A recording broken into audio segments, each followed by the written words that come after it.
Get strong.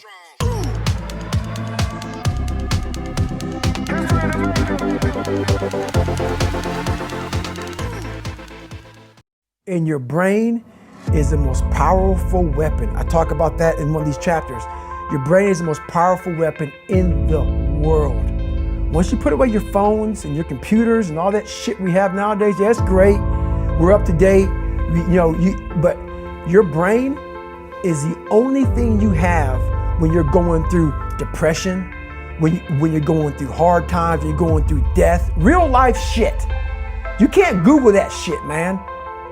You're alone. You're alone. You may have a shrink you're going to, you may have a best friend you're going to, but there's 24 hours in the day where you're alone in this brain. And your brain is talking to you in all kinds of ways. And it wants to control you and pull you in these different pockets. If you can't control your own brain and your brain controls you, you're fucked.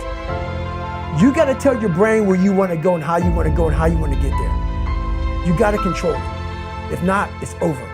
It's over. What existed for me was, okay, man, how am I gonna fucking make this work? And all I knew back then was hard work. The only way anything gets accomplished.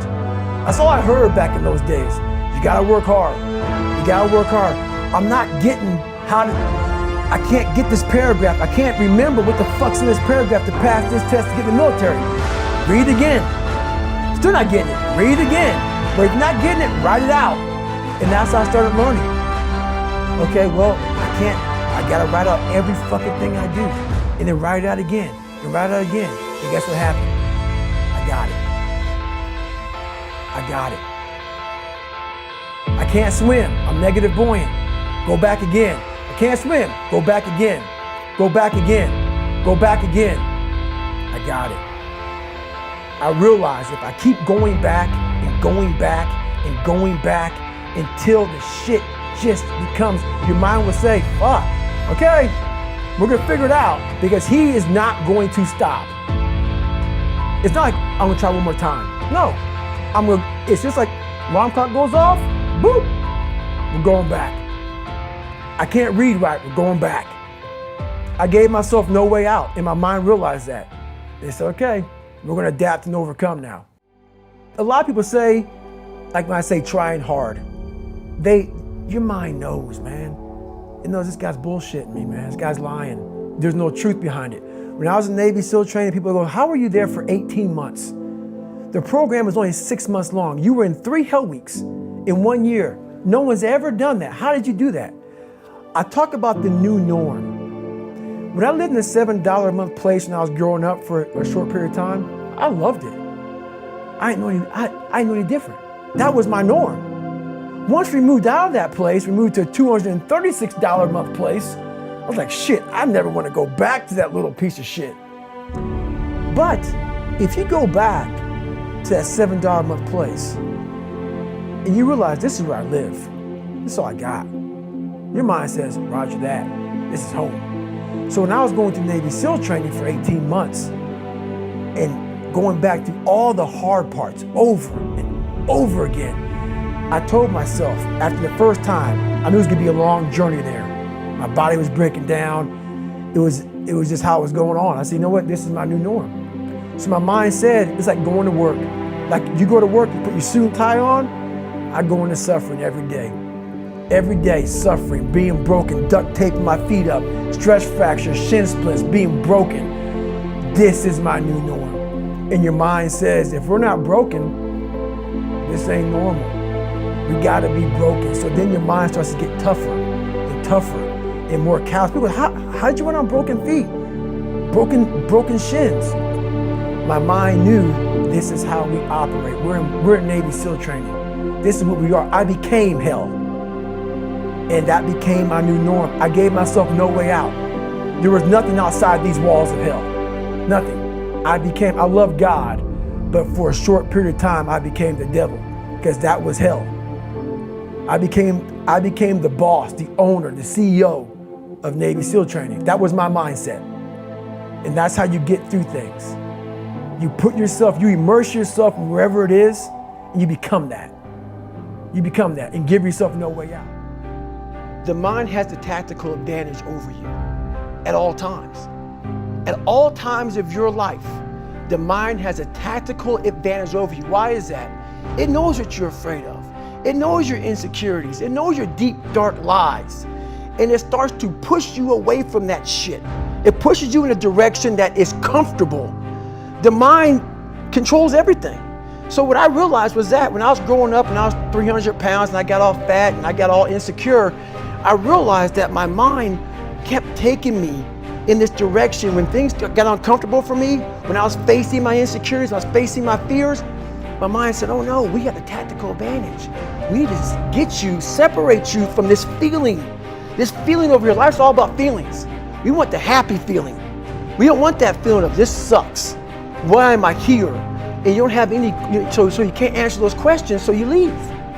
I started realizing that if in that moment, you can answer those fucked up questions and you are now in charge of your brain versus your brain ruling you, that's where all that stuff comes from. So the 40% rule is all of that. You get to 40%, your brain says, we're done. Let's roll, man. This is starting to get painful. This is uncomfortable.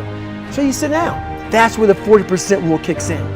Now it starts. Okay, I'm feeling pain. My mind's saying all this shit to me. It's saying, get out of here, run, flee. The fight or flight kicks in. Okay, we're done. We're not good enough. It starts telling you all these things. You start to believe it because the mind controls all. This is the time where you have to gain control back. A lot of people can live with themselves, look in the mirror and say, I'm okay with being afraid. I'm okay with going on this easy highway over here. The easy highway has all these fucking signs and shit, directions, how to get somewhere. And you have to first be uncomfortable with how you feel about yourself. With that voice that a lot of us like to run away from, we all have it. We all have that voice that say, hey man, you're kind of wimping out right now. You're kind of being a little punk right now. But a lot of us say, okay, that's okay. It's okay to tell these little white lies to ourselves. So we first have to face the real you. The real me is David Goggins. The real me is a guy looking at you right now saying, I don't want to fucking be on this show right now because I used to stutter as a kid. And I'm afraid of that. I'm afraid that here in a second, I'm gonna start fucking stammering and stuttering and the whole world's gonna know that I have all these issues. But that's when I see right now, okay, Goggins, we gotta go on this fucking show. That's Goggins. Goggins is saying, okay, David Goggins, you're a punk. Life made you this way. We can't live like this. You have to realize you gotta call yourself out. Addressing it is very small. It doesn't go from like one morning, this way, next morning I wake up and presto, 5 steps to greatness. No, it ain't that, brother. You read my book, this is hard work. It's every day, like right now. I had to be honest with you, man. I'm even shaking right now being on this show. I'm a big time introvert. How you address it is you face it. You face it every day. You face it every single day of your life. Where you say, okay, like if you're fat and you need to lose weight, it's patience. It's patience in this fact of accepting who you are right now. I'm fat, I don't like myself. Accepting the fact that if you lose 3 or 4 pounds, that's a huge accomplishment. You have to live in your own fucking world. You cannot judge yourself. That's why social media and all these things are horrible. You can't judge yourself off of the so-called competition that we have made up in our mind. The things that, how people look, how people act, how smart someone is. This is a race that you run completely alone. And you're all by yourself. I had tons of sticky notes all over my mirror. It wasn't like be better than John or be as fast as whoever. Okay, David, yesterday you did this. Today, our next goal for the week is this. So I had a year goal, weekly goals, daily goals, hourly goals, and the big one was I lied a lot growing up. I wanted to be accepted. One goal was, let's go one day without lying. Let's go one day, and then when I would lie to somebody, I would say, hey man, now I had to go back now and apologize, say, hey man, I lied to you. You know how hard it is to go back to somebody and say, I lied to you? Hey man, you know what, back there, I lied to you, dude. I was really jacked up. So I figured out these ways of total accountability. Like right now, I had to run this morning before I talked to you, because why? That's what I'm about. I'm about mind, body, fitness. A lot of folks talk so much shit about, hey, I'm going to change your life. I'm going to do this. I'm going to do that. Are you accountable for what you're doing? Are you accountable? And I mean to the T for what you're saying. I am. And that's where it started. It started with that total accountability of, let's not lie today. Let's tell people the truth about who you are. And when you can get on and tell someone, like I'm doing right now, exactly how fucked up you are, that's the goal in life. To put your life on a billboard, on the busiest road, in the busiest highway in the world, and say, this is how fucked up I used to be. Take it or leave it. Be strong.